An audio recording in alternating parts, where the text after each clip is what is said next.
स्वागत है आपका मयंक सर के साथ। शुरू करते हैं आज की क्लास। पिछली क्लास में आप पढ़ रहे थे प्रकाश के बारे में और आपने प्रकाश के बारे में पढ़ करके उसकी विशेषताओं के बारे में जाना था। आज करते हैं शुरुआत आगे वाले भाग की। सुनिएगा, आप पढ़ चुके हैं प्रकाश, तो सवाल है कि प्रकाश से हमें वस्तु कैसे दिखाई देती हैं। तो मान लीजिएगा ये क्या है, आपके पास कोई वस्तु है और दिन के समय की यदि बात करूं तो ये क्या है, आपका सूर्य है जो क्या दे रहा है आपको रोशनी। आपको वस्तु कब दिखाई देगी, जब इस सूर्य से प्रकाश की किरणें कहाँ आएंगी, इस वस्तु पर गिरेंगी और वस्तु से यह हमारी आंख, ये क्या है आपकी आंख, और ये क्या है आपकी आंख का रेटिना। जब वस्तु इन प्रकाश की किरणों को क्या कर देगी, परावर्तित कर देगी आपकी आंख के रेटिना पर, तो ये प्रकाश की किरणें मिलकर के क्या बनाएंगी, वस्तु का इमेज या वस्तु की इमेज का निर्माण करने वाली है और आपको वस्तु दिखाई देगी। दूसरा क्या है, आपको वस्तु दिखाई देती है कलरफुल, कोई रंगीन दिखाई दे रही है, कोई लाल दिखाई दे रही है, कोई पीली दिखाई दे रही है, कोई हरी चमका मार रही है, कोई पीली चमका मार रही है। कैसे चमक मार रही है, कैसे दिखाई दे रही है, तो क्या होता है कि प्रकाश में होते हैं रंग 7 और इन 7 रंगों को याद करने का तरीका जो है वह होता है आपका विबग्योर। ये आपसे छोटे क्वेश्चन में पूछा जा सकता है कि प्रकाश में कितने रंग होते हैं, 7, और 7 रंगों का क्रम क्या है, विबग्योर। यदि मैं हिंदी में बात करूं तो इसको याद रखने का तरीका है बेजानी, आहा, पीनाला, बैंगनी, जामुनी, नीला, हरा, पीला, नारंगी और लाल। ये आपके 7 रंग होते हैं जो प्रकाश में पाए जाते हैं। अब जब भी किसी वस्तु पर प्रकाश आएगा तो ये 7 की 7 रंग क्या आएंगे, इस वस्तु के ऊपर आएंगे। इन 7 रंगों में से यह वस्तु क्या करेगी मेरे बच्चों, यह 6 रंगों को तो क्या कर लेगी, ग्रहण कर लेगी, यानी कि अपने पास रख लेगी। मैं आपको टॉफी दूं और जैसे मैं आपको टॉफी दूंगा आपकी जीभ लपलपाई, और जैसी आपकी जीभ लपलपाएगी क्या देख के, टॉफी देख के, आप उन टॉफियों को अपने पास रख लेंगे और मुझे वापस नहीं देंगे। तो बस यही तो काम है। जैसे ही प्रकाश के 7 रंग आए, वस्तु की भी जीभ भी लपलपाई और जीभ लपलपाई तो इसने 6 रंगों को क्या कर लिया, ग्रहण कर लिया, मतलब इनका अवशोषण कर लिया। और इन 6 रंगों का अवशोषण करने के बाद एक रंग को इसने छोड़ दिया और छोड़ने को बोलते हैं उत्सर्जन। और जिस रंग का किया है इसने उत्सर्जन, बस वही रंग आपको दिखाई देगा। तो वस्तु मान लीजिएगा आपको दिखाई दे रही है लाल। इसका मतलब क्या है कि वस्तु ने कौन से रंग की किरण को आपके पास भेजा है, रेड रंग को आपकी आई पर भेजा है। यदि आपको दिखाई दे रही है वस्तु हरी, मतलब वस्तु ने आपकी आंख पर इस ग्रीन रंग को भेजा है।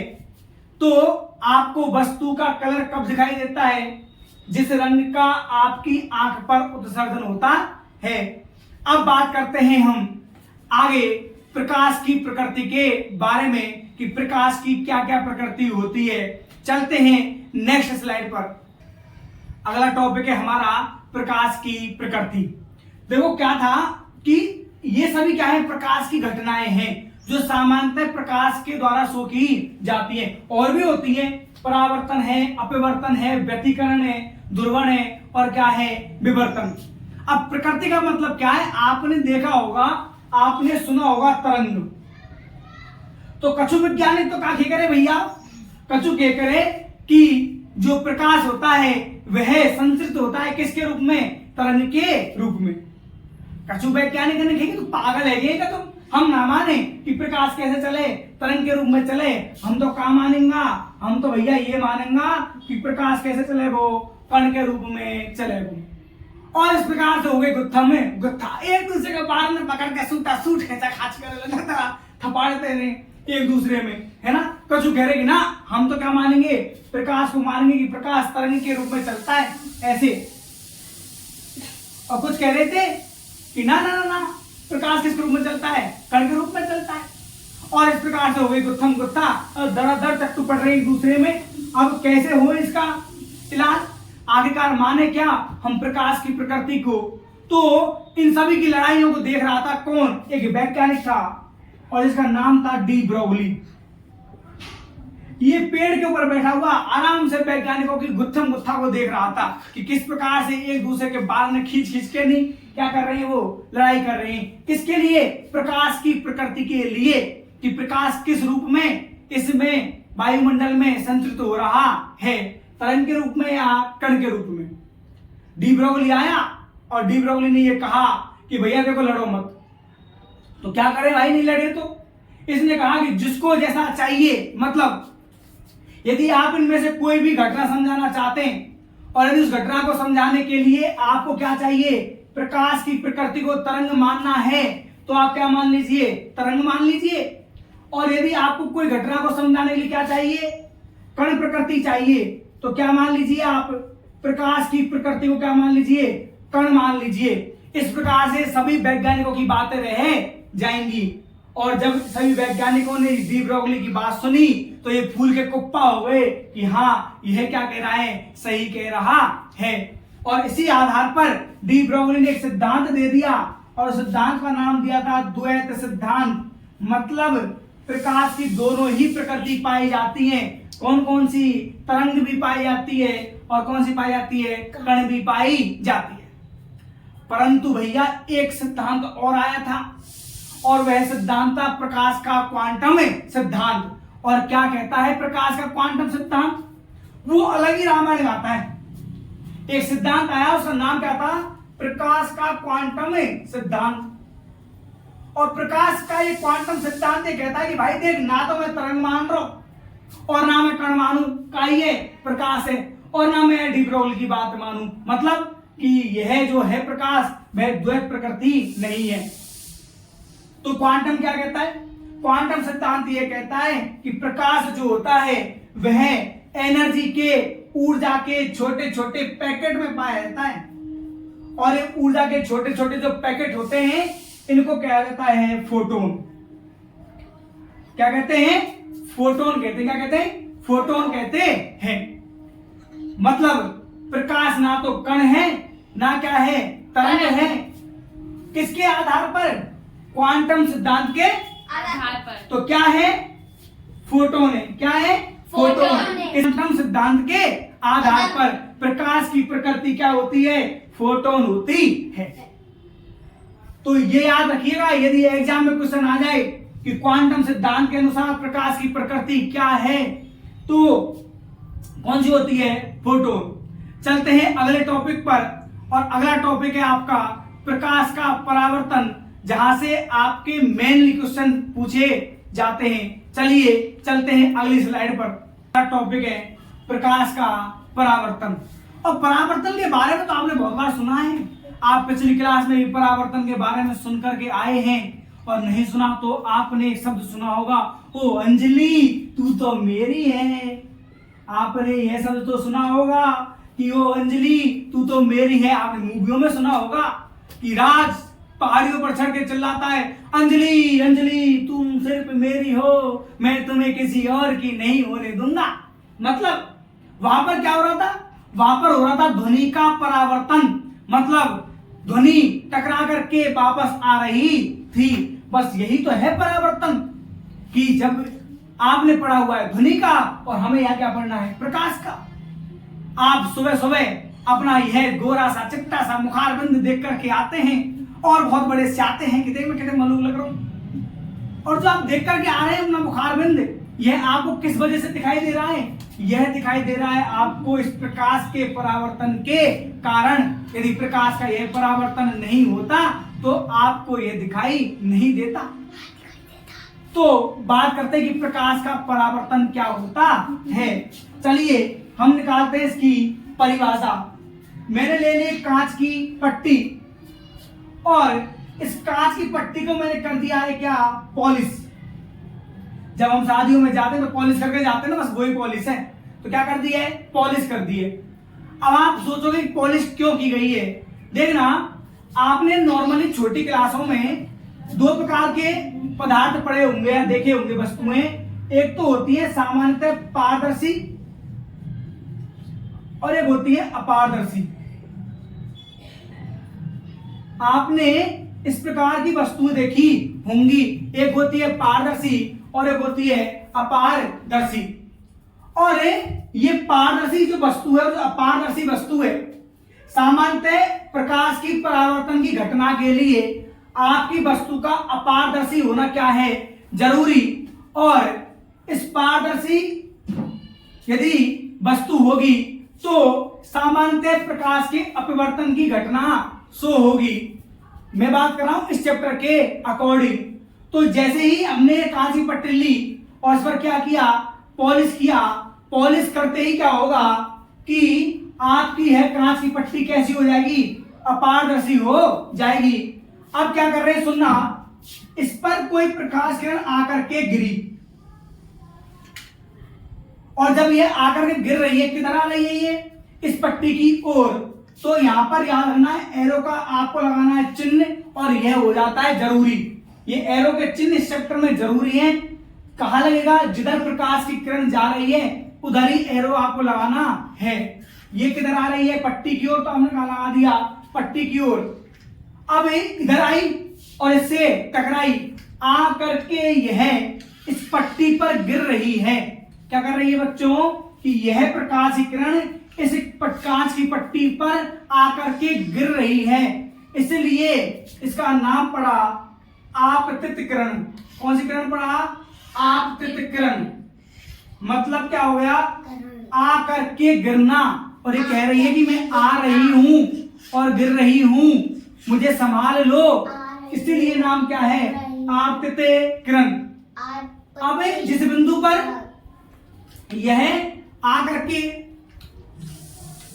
जिस बिंदु पर यह आकर के गिर रही है, इस बिंदु को कहा जाता है आपतन बिंदु। जैसे कि मान लीजिएगा आप गिर गए कीचड़ में, और जब आप कीचड़ में गिरे तो आप कहते हो भैया मैं इस जगह पर गिरा था, तो वह आपका दर्शनीय स्थल बन जाएगा।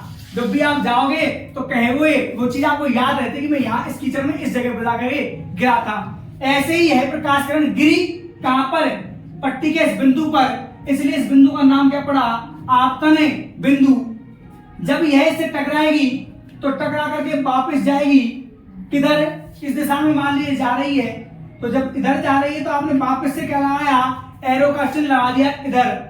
अब इस बिंदु पर, कौन से बिंदु पर, आपतन बिंदु पर, यदि इस सतह को क्या बोलते हैं बच्चों, इस सतह को बोला जाता है परावर्तक सतह, क्योंकि यहां से क्या हो रहा है, किरण का परावर्तन हो रहा है, तो इसे कहते हैं कौन सी सतह, सॉरी, परावर्तक सतह। और परावर्तक सतह के लंबवत यदि मैं आपतन बिंदु पर क्या खींचूं, एक काल्पनिक रेखा खींचूं, तो यह जो काल्पनिक रेखा होगी यह कहलाती है आपका अभिलंब कहलाता है। क्या कहलाता है, अभिलंब। और ये किरण कौन सी कहलाएगी, यह टकरा करके जा रही है, इसलिए इस किरण का नाम पड़ा परावर्तित किरण। कौन सा नाम पड़ा, परावर्तित किरण। तो कितनी किरण हो गई, दो। ये आकर के गिर रही है इसलिए आपतित किरण, ये टकरा करके जा रही है इसलिए परावर्तित किरण। और आपतन बिंदु पर सतह के लंबवत यदि एक काल्पनिक रेखा खींची जाए तो उसे अभिलंब कहा जाता है।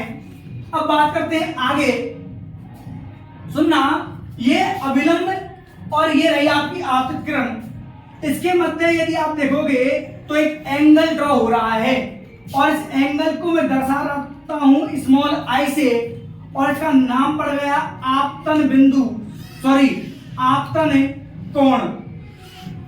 इसी प्रकार से ये जो प्रकाश की किरण है कौन सी, परावर्तित, और ये क्या है इसका अभिलंब, इसके मध्य भी एक एंगल ड्रॉ हो रहा है जिसे मैं दर्शाता हूं किससे, आर से, और इसका नाम क्या पड़ गया, परावर्तन कोण। तो यदि आपसे कोई डेफिनेशन पूछे कि आपतन कोण क्या होता है और परावर्तन कोण क्या होता है, तो आप क्या कहोगे कि आपतित किरण और अभिलंब के मध्य बनने वाला कोण आपतन कोण कहलाता है। जिसे हम I से रिप्रेजेंट करते हैं। इसी प्रकार से परावर्तित किरण और अभिलंब के मध्य बना हुआ यह कोण क्या कहलाता है? आपका परावर्तन कोण कहलाता है। तो मेरे लट्सकुल्लो, आपकी परिभाषा क्या आई है? आप यदि गौर से देखोगे तो प्रकाश की किरण एक माध्यम से आ रही है। यहां कौन सा माध्यम है? वायु मान सकते हैं आप। और इस कांच की पट्टी से टकरा रही है तो कौन सा माध्यम हुआ? ये दूसरा। तो प्रकाश किरण एक माध्यम से चल रही है और दूसरे माध्यम सतह से टकरा रही है और टकराने के बाद वापस जा रही है। तो परिभाषा क्या हुई कि प्रकाश की किरणों का किसी सतह से टकराकर वापस लौट आने की घटना, प्रकाश किरण का किसी सतह से टकराकर वापस लौट आने की घटना प्रकाश का क्या कहलाता है? परावर्तन, यानी कि रिफ्लेक्शन कहलाता है। तो ये क्या है? परिभाषा है किसकी? प्रकाश के परावर्तन की। और ये क्या हो रही है? पॉलिश। और यदि आपसे कोई पूछ ले पॉलिश कौन से पदार्थ की करनी है, तो एक बात याद रखना, पॉलिश करनी है आपको उच्च परावर्तक पदार्थ की, जिससे प्रकाश की किरण का क्या हो, ये सतह जो है वह अच्छे ढंग से पारदर्शी बन जाए और प्रकाश किरणों का अच्छे ढंग से क्या हो सके? परावर्तन हो सके। सामान्यतः जो पॉलिश होती है, इस पॉलिश को कहा जाता है रजत पॉलिश। रजत को कहा जाता है, मेनली चांदी इसको रजत कहते हैं। तो सामान्यतः रजत की क्या की जाती है? इस सतह पर पॉलिश की जाती है। तो ऐसा करना मत कि आपने जो घरों में शीशे लगे हुए हैं फोड़ फोड़ के और पीछे वाली हिस्से को खुरच करके और उसको सुनार के पास ले जाएं कि भाई देखो हमने तो प्रकाश वाले पाठ में ये पढ़ा हुआ है कि कौन सी पॉलिश होती है? रजत पॉलिश होती है, तो इसको खरीद ले। ऐसा नहीं होगा। तो पॉलिश का नाम क्या है? रजत पॉलिश। ये कौन सा बिंदु है? आपतन बिंदु। ये आने वाली किरण को कौन सी किरण कहते हैं? आपतित किरण। जाने वाली किरण को कौन सी किरण कहते हैं? परावर्तित किरण। अभिलंब और आपतित किरण के मध्य बना हुआ कोण कौन सा कोण कहलाता है? आपतन कोण। और परावर्तित किरण और अभिलंब के मध्य बना हुआ कोण कौन सा कोण कहलाता है? परावर्तन कोण कहलाता है। और परिभाषा क्या है कि प्रकाश की किरणों का किसी सतह से टकराकर वापस लौट आने की घटना क्या कहलाती है? प्रकाश का परावर्तन कहलाती है। बात करते हैं परावर्तन के नियमों की। देखना बच्चों, परावर्तन का नियम मैं आपको बताने जा रहा हूं। यदि मैं आपसे कहूं कि क्या आप इस डायग्राम को अपने पेपर पर बना सकते हैं, तो आप कहेंगे जी सर बना देंगे। यदि मैं आपसे कहूं कि आप इसे अपने बोर्ड पर बनाइए, तो आप बना देंगे। मतलब आपने इसको इस तल पर ड्रॉ किया और आपने तल पर ड्रॉ किया, तो आपतित किरण, अभिलंब और आपकी यह परावर्तित किरण तीनों क्या है? इसी ही पृष्ठ पर। बोलो है या नहीं है? सेम पृष्ठ पर है। तो आपका पहला नियम बस यही है कि आपतित किरण, अभिलंब और परावर्तित किरण तीनों एक ही तल में होते हैं। कहा होते हैं प्यारे बच्चों? तीनों एक ही तल में होते हैं। ये क्या है आपका? पहला नियम है किसका? परावर्तन का। और दूसरा नियम क्या है कि यह जो आपतन कोण होता है I, यह बराबर होता है किसके? परावर्तन कोण के R के। तो याद रखना, दूसरा नियम है आपका कि कोण I जो है वह बराबर है किसके? कोण R के। तो कितने नियम हो गए? 2। पहला नियम क्या है? आपतित किरण, अभिलंब और परावर्तित किरण तीनों एक ही पृष्ठ पे होते हैं या एक ही सतह में होते हैं। और दूसरा नियम हुआ आपका आपतन कोण I, परावर्तन कोण R के बराबर होता है। तो सामान्यतः हमारे इस लेवल पर परावर्तन के 2 ही नियम पाए जाते हैं, 2 ही नियम होते हैं, 2 ही नियम पढ़ने हैं अपन को। तो आज की क्लास में आपने प्रकाश की प्रकृति पढ़ी है। आपने ये पढ़ लिया कि हमें वस्तु कब दिखाई देती है, उसके रंग कब दिखाई देते हैं। 7 रंग आपने पढ़ लिए, विबग्योर आपने पढ़ लिया, वेदानी पीनाला आपने पढ़ लिया, प्रकाश का परावर्तन पढ़ा और प्रकाश के क्या पढ़े? नियम।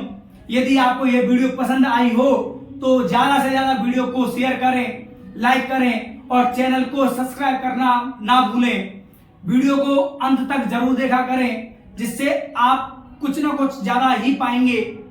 जुड़े रहिए मेरे साथ। हम करने वाले हैं 10वीं क्लास में बहुत बड़ा धमाका। अच्छे नंबरों के साथ मिलते हैं अगली क्लास में। तब तक के लिए धन्यवाद।